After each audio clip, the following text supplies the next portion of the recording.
Back in high school, I was playing in a rock and roll band and needed a bigger speaker for my keyboard. And I went to my dad and asked him for $300. 2 or 3 days later, he came home with a book on audio and it had plans for building speakers. We built a speaker enclosure and put an amp on it, and I played my keyboard through it, and it sounded really good. I graduated from college and went to grad school. I began to realize I don't want to be a sociologist, and decided that I was going to drop out of grad school and start a speaker company. Okay, well, this is the first Kicker building that, like I said, too bad they fixed up the front of it because it looked like the rest of it, but you can see that it was all full of junk furniture, and we rented it for $75 a month. And there used to be a sliding door there on the front. Slide it open and you can see all the stuff inside.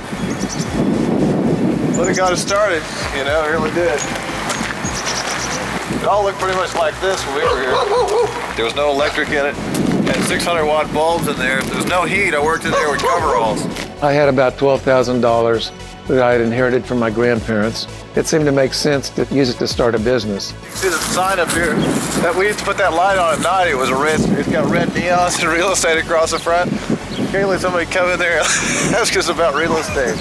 Guess we didn't have anything to sell them. KICKER actually started as Stillwater Designs, which was the name of the company that my roommate and I founded in 1973. Our big innovation was to get the boxes for storage upstairs, cut a hole in the floor, and then we could hand them up from the bottom upstairs to stack them upstairs in that room. And so we bought woodworking tools, we bought plywood, and we got plans from the Alltech Lansing company for building these big voice of the theater speakers. We moved down here so we could have a separate production shop, so you could pan up that way towards the cars up where the second car is. That's how far it is up to where we had to tank them to put them together. So it was pretty good. Every morning we could have pickup trucks, load up the boxes down here and move them up to the old Kicker house up there in the corner. In 1980, a friend of mine contacted me and said that he had started a music store in Canton, Oklahoma. This was where we moved to when we consolidated all the buildings into this one. This used to be the Pente building. They made Pente games here. They originated in Stillwater, Oklahoma. I designed a speaker that fit just in the little wedge shape behind a seat in a single cab pickup truck and sent it over to him. And he called me back a few days later and, you know, the guys love this speaker. We need more. Now we're in downtown Stillwater, Oklahoma, home of the KICKER speakers. You know what they call it? And I go, no, what do they call it? And he goes, well, they call it the ass kicker.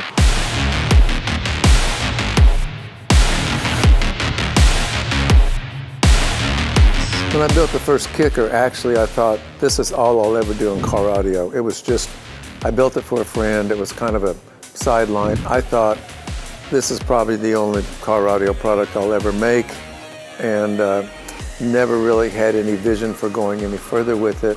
Once he had convinced me to try to sell these to audio shops, which we did, we began to get phone calls. And I remember one of the first one was, this doesn't fit in a Corvette. Got to thinking, well, okay, maybe we'll make one more product. So took all the same components that went in that speaker enclosure and just changed the shape of the enclosure to be more of a rectangular box. And so that was the KICKER 2. And I also thought that would probably be the last car audio product we'd build. But that was just the beginning.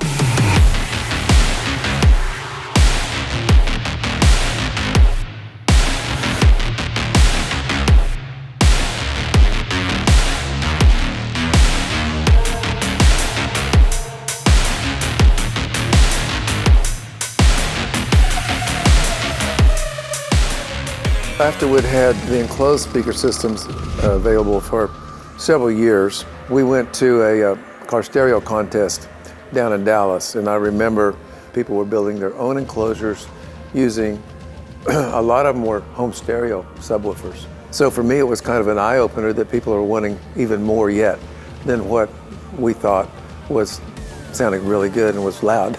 And that was kind of the impetus for deciding to offer a line of separate speakers that people could build their own enclosure for. And we called them KICKER separates because they were separate from the enclosure.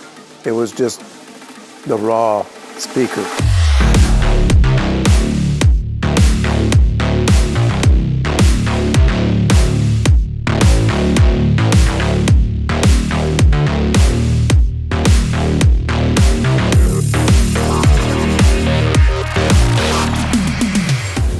realized that people are wanting to put more and more speakers in their cars and there's limited space. Thinking about how to make the speaker work in a smaller enclosure so you don't need to take up so much space. And I remembered reading how you could mount two speakers face to face and put one out of phase so they would work as one speaker. And then it could work in 1/2 the enclosure volume and still get the same amount of low bass. We wired together two of our comp 12-inch speakers as one speaker and measured the teal small parameters on them as if it was one speaker. We would like a 12-inch speaker that has these teal small parameters. Engineer said, well, I can figure that out.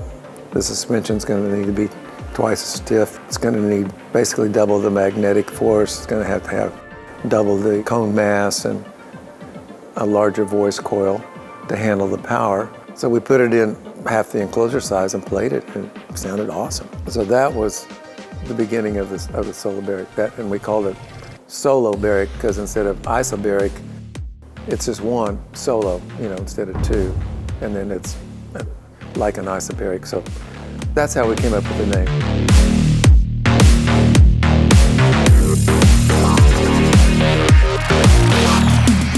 In the 90s, we created the KICKER competition group, and that was headed up by Greg Davis.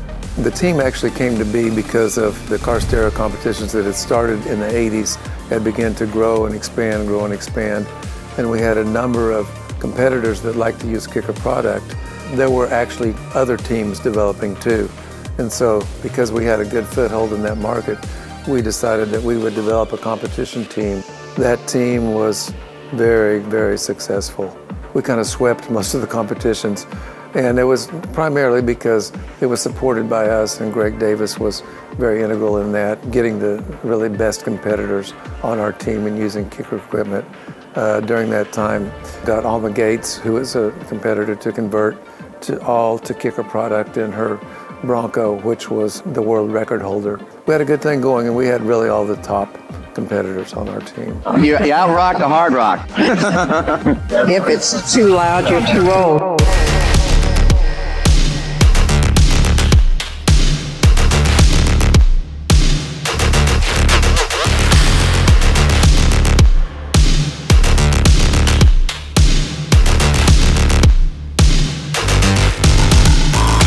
The development of the L7 came about as an extension of the quest to get more bass out of a smaller enclosure.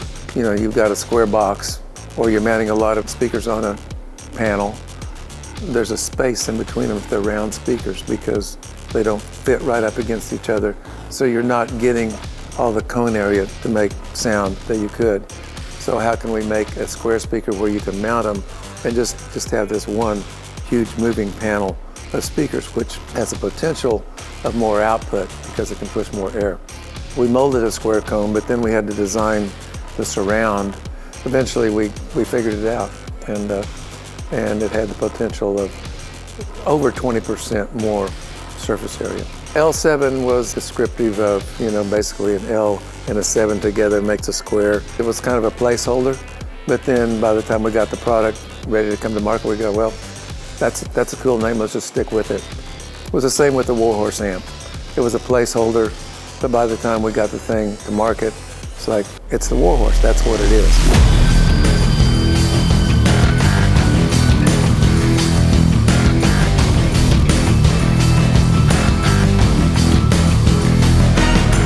With the Warhorse amplifier, obviously we had a lot of power, and you could drive a lot of woofers, but also there was a need for woofers that would even handle more power than the L7, and that's where we came in with the Solo X. And so that was basically an L7 on steroids. As a company, I'm most proud of the fact that we've held it together and we're still here. That we're still playing the game. I think that's the thing that I'm most proud of, or that I really value the most, and the people that we work with and the products that we create. I think the culture at KICKER, I think it's got to start with me, and I love what I do. I like audio, and I like people, and I care about people, and I think that is kind of where it has to start. You know, it's not something that you can work up. It has to be who you are.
Glory to God alone is what Soli Deo Gloria means.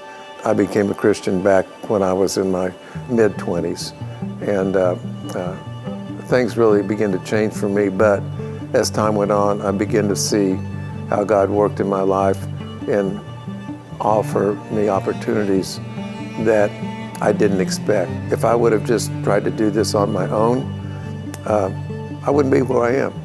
Most of the achievements that we've had are based upon opportunities that came along that I had nothing to do with. And so that's why I want to acknowledge God in that, because I didn't make those opportunities. They came to me, and I just said, yeah, I'll do it. I'll go for it. The original Kicker was like that, actually. In fact, I really kind of went into car audio kicking and screaming. You know, it was not an interesting proposition for me at that time, because car audio was really not very good audio, and what I was doing was. And so, but I didn't know what was coming ahead in the future. I didn't know car audio was beginning to grow. I didn't know they were going to be developing amps that could produce more than 18 watts, and that these systems could be big, you know, with the same sound level as a concert system, even louder maybe, as things have turned out. So that's just maybe one aspect of it, but I've seen God, you know, work in my life and help me when I really committed myself to Him and to live for Him, is that these things came along almost subtly, I guess you'd say. In hindsight, I can see it. At the time, I couldn't see it, but I look back now and I go, ah, I see it now. That's cool, how that worked. Yeah.